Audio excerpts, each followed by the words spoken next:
নমস্কার, আমি হৃদয় রাজবংশী। আজকে ব্যবসায় উদ্যোগ বইয়ের দ্বিতীয় অধ্যায় নিয়ে আলোচনা করব। সেটা হলো ব্যবসায় উদ্যোগ এবং উদ্যোক্তা। ঠিক আছে, তাহলে চলুন শুরু করা যাক।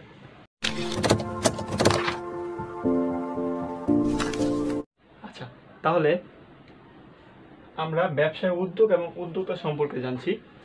সবার আগে আমাদের জানতে হবে উদ্যোগ কি। আচ্ছা, উদ্যোগ বলতে কোনো কাজ করার কর্মপ্রতিষ্ঠাকে উদ্যোগ বলে। এই যে আমি ভিডিও করছি, অনলাইনে ক্লাস করছি, এটাও কিন্তু এক ধরনের উদ্যোগ, কিন্তু সেটাকে আমরা ব্যবসায় উদ্যোগ বলতে পারবো না। কেন পারবো না? কারণ ব্যবসায় উদ্যোগ হতে হলে অবশ্যই আমাকে ঝুঁকির সাথে সম্পর্ক থাকতে হবে। আচ্ছা, আমরা সংজ্ঞাটা দেখি। ব্যবসা উদ্যোগের সংজ্ঞা হলো মুনাফা লাভের আশায় ঝুঁকি ও অনিশ্চয়তা নিয়ে ব্যবসা প্রতিষ্ঠার জন্য এগিয়ে যাওয়া ও সফলভাবে ব্যবসা পরিচালনা করাকে ব্যবসায় উদ্যোগ বলে।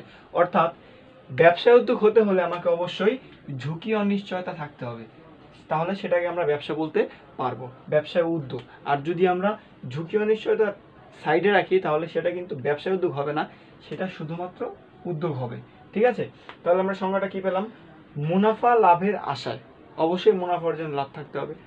মুনাফা লাভের আশায় ঝুঁকি ও অনিশ্চয়তা নিয়ে ব্যবসা প্রতিষ্ঠার জন্য এগিয়ে যাওয়া ও সফলভাবে ব্যবসা পরিচালনা করাকে ব্যবসায় উদ্যোগ বলে। ঠিক আছে, আচ্ছা, তাহলে আমরা ব্যবসা উদ্যোগ পড়লাম। এবার আমরা জানি উদ্যোক্তা কাকে বলে। উদ্যোক্তা, আচ্ছা, এই যে আমি যে উদ্যোগটা নিয়েছি, এখানে উদ্যোক্তাকে অবশ্যই আমি, কারণ এই কাজটা তো আমি করছি, এই কাজটা আমার মাথা থেকে বেরিয়েছে আইডিয়াটা, এর জন্য উদ্যোক্তা আমি নিজে। সেইভাবে ব্যবসায় উদ্যোক্তার ক্ষেত্রে যে ব্যক্তি মুনাফা লাভের আশায় ঝুঁকি ও অনিশ্চয়তা নিয়ে ব্যবসা স্থাপন ও পরিচালনা করেন তাকে উদ্যোক্তা বলে, ব্যবসা উদ্যোক্তা। অর্থাৎ সে অবশ্যই মুনাফা লাভের আশায় ঝুঁকি ও অনিশ্চয়তা নিয়ে ব্যবসা স্থাপন ও পরিচালনা করেন। কে? যে ব্যক্তি করেন তিনি উদ্যোক্তা। ঠিক আছে, তার মানে আমরা কি বুঝলাম? যে ব্যক্তি উদ্যোগ গ্রহণ করে সেই উদ্যোক্তা। আচ্ছা, তাহলে আমরা পরবর্তী টপিকে যাই। সেটা হলো ব্যবসা উদ্যোগের বৈশিষ্ট্য। অর্থাৎ আমরা এই যে ব্যবসা উদ্যোগ সম্পর্কে জানলাম, ব্যবসা উদ্যোগ, ব্যবসা উদ্যোক্তা সব কিছু জানলাম। এবার আমরা এই ব্যবসা উদ্যোগের কিছু বৈশিষ্ট্য আছে বা কার্যাবলী আছে, সেগুলো আমরা জানবো। তাহলে 1 নম্বর দেখি, এটি ব্যবসা স্থাপনের কর্ম উদ্যোগ। অর্থাৎ আমরা যে ব্যবসা প্রতিষ্ঠান স্থাপন করি, এই ব্যবসা প্রতিষ্ঠানটা কীভাবে পরিচালনা করতে হবে, ব্যবসা প্রতিষ্ঠান সুষ্ঠুভাবে পরিচালনা করার জন্য আমাদের ব্যবসা উদ্যোগ খুব সহযোগিতা করে। দ্বিতীয়ত, ঝুঁকি ও অনিশ্চয়তা। আমি আগেই বলেছি ঝুঁকি অনিশ্চয়তা কি, আবার বলছি। ঝুঁকি হলো আর্থিক ক্ষতির সম্ভাবনা, আর অনিশ্চয়তা হলো আমি যে জিনিসটা নিয়ে ব্যবসা করছি সেই জিনিসটা ক্ষতি হওয়ার যে সম্ভাবনা, সেটাই আমার অনিশ্চয়তা, অর্থাৎ পাওয়া না পাওয়ার একটা সম্ভাবনা। আচ্ছা, তৃতীয় হলো নিজের জন্য কর্মসংস্থান সৃষ্টি। আচ্ছা, কর্মসংস্থান মানে হলো যে ব্যক্তি মানে উদ্যোক্তা, সে যে একটা ব্যবসা উদ্যোগ নিচ্ছে, তাহলে কি হচ্ছে, সে তার নিজের জন্য একটা কর্মসংস্থানের সুযোগ সৃষ্টি করছে, সে কাজ করার একটা জায়গা পাচ্ছে এবং তার আর্থিক যে উপার্জন সেটার দিকেও নজর দিচ্ছে। এটা কার মাধ্যমে? এই ব্যবসা উদ্যোগের মাধ্যমে, তাই তো? এরপরে দেখি অন্যের জন্য কর্মসংস্থান সৃষ্টি।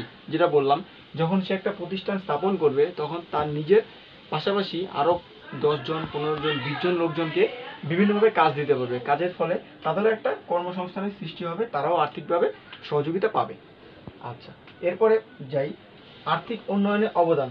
যখন আমরা একটা ব্যবসা প্রতিষ্ঠান স্থাপন করব তখন কি হয়, আমাদের প্রতিষ্ঠান আস্তে আস্তে বড় হয় এবং আমাদের এই প্রতিষ্ঠান থেকে প্রফিট হয়, বা যেটা আমাদেরকে সরকার এবং বিভিন্নভাবে সাহায্য সহযোগিতা করে।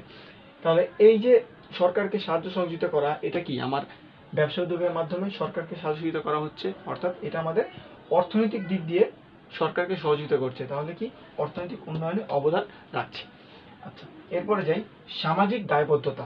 সামাজিক দায়বদ্ধতা হলো আমরা যখন একটা ব্যবসা প্রতিষ্ঠান স্থাপন করি তখন সমাজের বিভিন্ন লোকজন সেই ব্যবসা প্রতিষ্ঠানের কাছে কিছু দাবি রাখতে পারে। যেমন বিভিন্ন অনুষ্ঠান যখন হয়, বিভিন্ন পূজা হয় বা বিভিন্ন ঈদগার, বিভিন্ন ঈদের উৎসব হয়, তখন কি হয়, অনেকে ওই ব্যবসা প্রতিষ্ঠানের কাছ থেকে কিছু দাবি করতে পারে যে আমাদের এই অনুষ্ঠানের জন্য কিছু দিন। তখন কি হয়, সামাজিকভাবে সেই প্রতিষ্ঠানটা তাদের সাথে একটা সম্পর্ক তৈরি করতে পারে, সেটা কি ব্যবসা উদ্যোগের মাধ্যমে। আচ্ছা, এরপর হলো নতুন সম্পদ সৃষ্টি। নতুন সম্পদ বলতে বোঝানো, আমরা যখন আগে পড়লাম যে কর্মসংস্থানের সুযোগ সৃষ্টি করে, তখন কি আমাদের মানব সম্পদের একটা সৃষ্টি হয়। মানব সম্পদ কিন্তু অবশ্যই একটা সম্পদ, সবচেয়ে বড় সম্পদ। আচ্ছা, এছাড়াও এই সম্পদের পাশাপাশি বিভিন্ন ধরনের নতুন নতুন সম্পদ সৃষ্টি হতে পারে, সেটা কি ব্যবসা উদ্যোগের মাধ্যমে। ঠিক আছে, আচ্ছা তাহলে আমরা পরবর্তী টপিকে যাই। আচ্ছা, তাহলে আমরা তখন জানলাম ব্যবসায় উদ্যোগের কিছু বৈশিষ্ট্য। এখন আমরা দেখব ব্যবসায় উদ্যোক্তার গুণাবলী, অর্থাৎ যে ব্যক্তি ব্যবসায় উদ্যোগটা নেয় সেই ব্যক্তির কি কি গুণাবলী থাকা উচিত এবং কি কি গুণাবলী থাকলে সে ব্যবসায় উদ্যোগ নিতে পারবে। আচ্ছা, তাহলে প্রথমে দেখি আত্মবিশ্বাস। অবশ্যই তাকে নিজের প্রতি বিশ্বাস রাখতে হবে। সে যদি নিজের প্রতি বিশ্বাস না রাখতে পারে তাহলে ব্যবসা কীভাবে প্রতিষ্ঠান পরিচালনা করবে। আচ্ছা, এরপরে সাহস। অবশ্যই তাকে সাহসী হতে হবে। তাই বলে ওই সাহস না মানুষের সাথে মারামারি করবে সেটা না, মানে তার কাজ করার একটা সৎ সাহসিকতা থাকতে হবে। আচ্ছা, এরপর একাগ্রতা। একাগ্রতা হলো সে যে প্রতিষ্ঠানটা পরিচালনা করবে অবশ্যই তার কর্মচারী, তার আশেপাশে যে মানুষজন আছে সবার সাথে একটা একাগ্রতার সম্পর্ক সৃষ্টি করতে হবে। আচ্ছা, এরপরে সৃজনশীলতা। সৃজনশীলতা মানে নতুন কিছু সৃষ্টি করা, নতুন কিছু উৎপন্ন করার একটা পদ্ধতি। অর্থাৎ সে যে ব্যবসা প্রতিষ্ঠান পরিচালনা করবে তার ব্যবসা যেন প্রফিটটা বেশি হয় সে কারণে বিভিন্ন আইডিয়া মাথা থেকে বের করতে হবে, বিভিন্নভাবে ক্রেতাদেরকে আকৃষ্ট করতে হবে, যেটা খুবই একটা গুরুত্বপূর্ণ বিষয়। আচ্ছা, এরপর কঠোর পরিশ্রম করার মানসিকতা। সে যখন ব্যবসায় উদ্যোগ নেবে তখন তাকে অবশ্যই কঠোর পরিশ্রমী হতে হবে, কারণ সে যদি পরিশ্রম না করে তাহলে কখনোই ব্যবসাকে সঠিক জায়গায় দাঁড় করাতে পারবে না। আচ্ছা, এরপরে হলো ঝুঁকি গ্রহণের ক্ষমতা।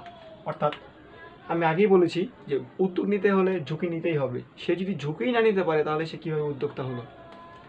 আচ্ছা, এরপরে পুঁজি সংগ্রহের ক্ষমতা। এখন ব্যবসার ক্ষেত্রে সবথেকে বড় উপাদান হলো পুঁজি, কারণ আমরা যদি পুঁজি সংগ্রহ করতে না পারি তাহলে ব্যবসা কীভাবে করবো। সেজন্য একজন সঠিক উদ্যোক্তাকে অবশ্যই পুঁজি সংগ্রহ করতে হবে। আচ্ছা, এরপর চ্যালেঞ্জ গ্রহণ করার মানসিকতা। অর্থাৎ তাকে চ্যালেঞ্জ নিতে হবে বিভিন্ন, যেমন আমি আজকে এই মাসে চ্যালেঞ্জ নিলাম যে এই মাসে আমি 2 লাখ টাকা সেল করব, পরের মাসে চ্যালেঞ্জ নিলাম 3 লাখ টাকা সেল করব। যদি এই মানসিকতা তার মাথায় না থাকে তাহলে সে কখনোই ব্যবসা উন্নতি করতে পারবে না। তাহলে অবশ্যই তাকে চ্যালেঞ্জ নিতে হবে। এরপর ব্যর্থতা থেকে শিক্ষা নেওয়ার মানসিকতা। অর্থাৎ ধরুন আমি 1 লাখ টাকা বিক্রি করার চ্যালেঞ্জ নিলাম কিন্তু আমার 50,000 টাকা সেল হলো না, তখন আমি যদি সেটা ভেবে ব্যবসা বাণিজ্য বন্ধ করে বসে থাকি তাহলে কি হবে।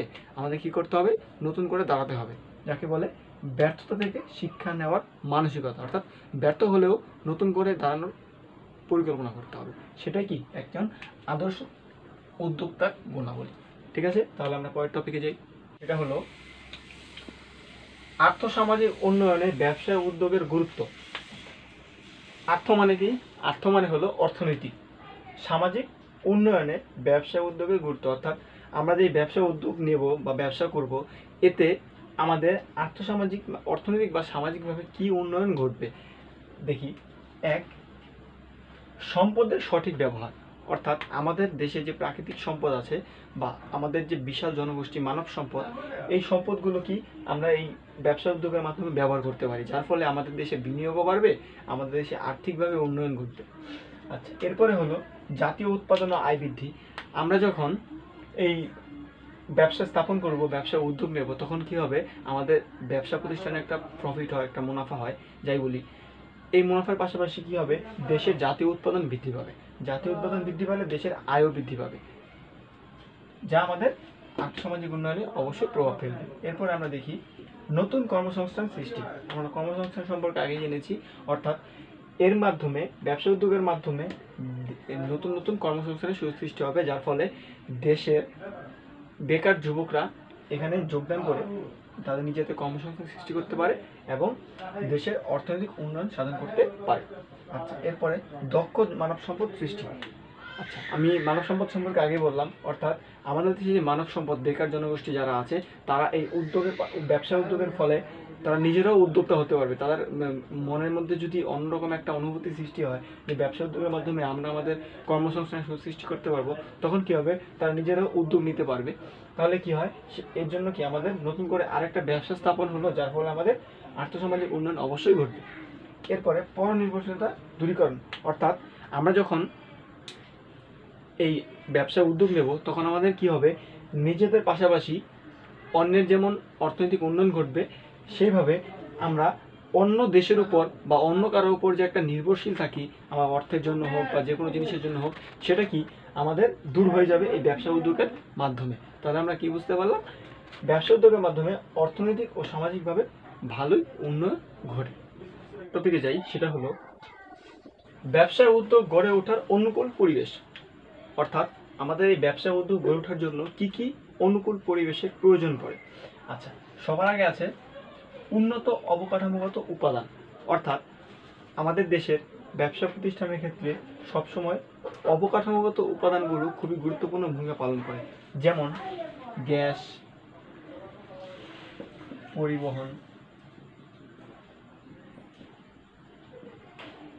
অর্থাৎ গ্যাস, পরিবহন অর্থাৎ যাতায়াত সুবিধা, এগুলো যদি ঠিকঠাক না থাকে তাহলে কিন্তু ব্যবসা প্রতিষ্ঠান পরিচালনা করা খুবই কষ্টসাধ্য হয়ে যায়। এর জন্য আমাদের গ্যাস পরিবহন অর্থাৎ যাতায়াত, পরিবহন অর্থাৎ যাতায়াত ব্যবস্থা সুষ্ঠু থাকতে হবে। তাহলে কি হবে?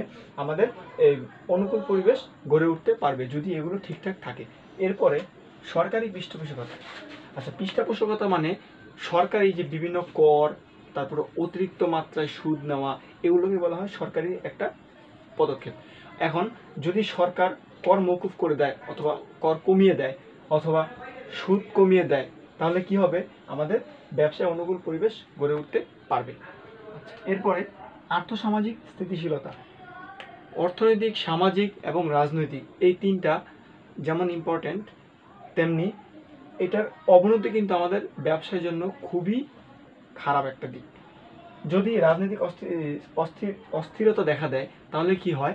আমাদের ব্যবসা পরিবেশ গড়ে উঠতে বিভিন্ন ধরনের সমস্যার সৃষ্টি হয়, যা আমাদের ব্যবসা পরিবেশ গড়ে ওঠার প্রতিকূল ব্যবস্থা। এর জন্য আমাদের অবশ্যই এটাকে ঠিক করতে হবে, তাহলে আমাদের অনুকূল হবে ব্যবসা উদ্যোগ গড়ে ওঠার জন্য। আচ্ছা, এরপরে যাই আমরা অনুকূল আইন শৃঙ্খলা পরিস্থিতি।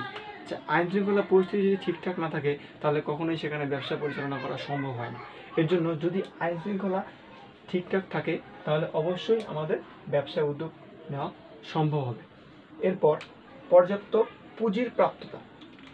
অনেক সময় দেখা যায় কি, আমাদের মাথায় অনেক বুদ্ধি, কিন্তু আমরা পুঁজির অভাবে অর্থাৎ অর্থের অভাবে আমরা ব্যবসা প্রতিষ্ঠান পরিচালনা করতে পারি না।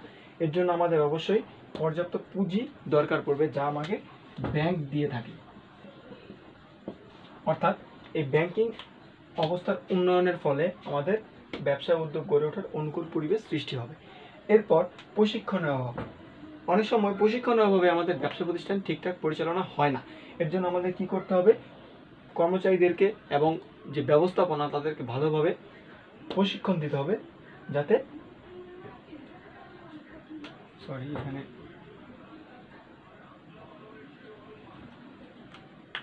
যাতে আমাদের প্রতিষ্ঠান সঠিকভাবে পরিচালনা করতে পারি আমরা।